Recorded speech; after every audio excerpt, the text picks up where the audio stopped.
I will show you why Google Docs is such a powerful tool for collaborating on a text. First, I logged into Google Docs with my account, Gmail account. So go to docsgoogle.com and log in. And here you can create new item, and the typical item would be a document. So you wait a moment. And here we go.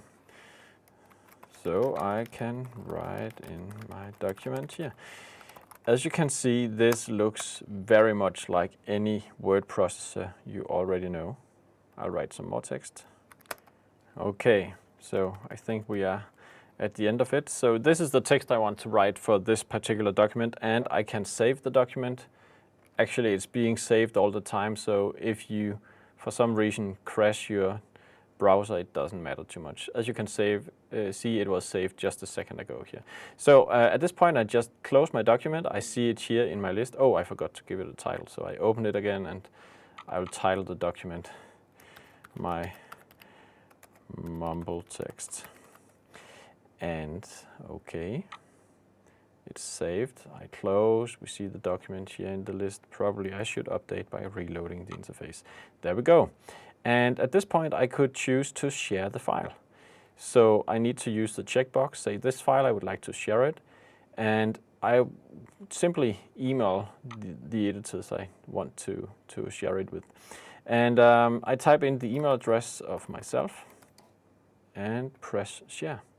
So an invitation is sent by email to me, and I'll get a link by email so I can edit on this document. I'll show you just in a moment. So I take my laptop and I will get Zach to help me, who has been standing out here. Maybe you take the PC, Zach. Maybe you stand a little in the background because you're not so helpful often. So you can watch and learn. So Zach and me have the same document open on the PC and on the Mac, and we can write in the same document at the same time.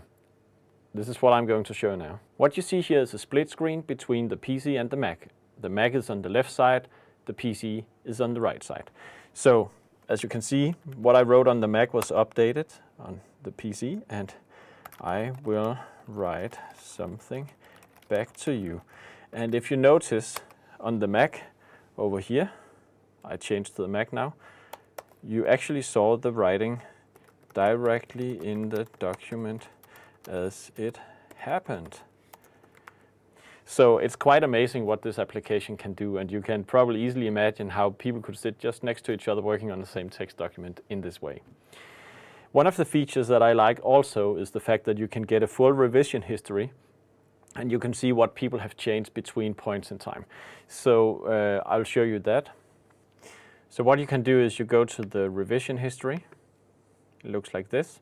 And what you see is that the current revision has this change from the previous revision, and that was made by Zach. And if you go to this point in time, you see now a comparison between this version down here and the one made here, where we have changes made both by Zach and by me.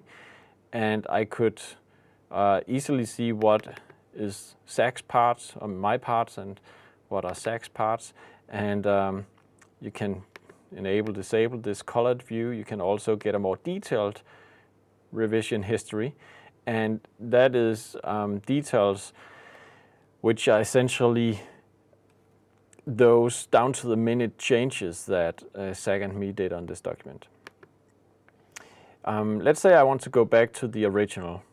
What I do is I go to any revision that I want to revert to, and I simply press this link. So I go to the first revision, press restore this revision, and there we go. My text document is restored to that revision. So this is Google Docs with all the bells and whistles you could wish for collaborating on a single text. You can of course share folders of documents, so you can organize large amounts of text into separate documents. That is usually how you want to do it if you have many chapters and so on.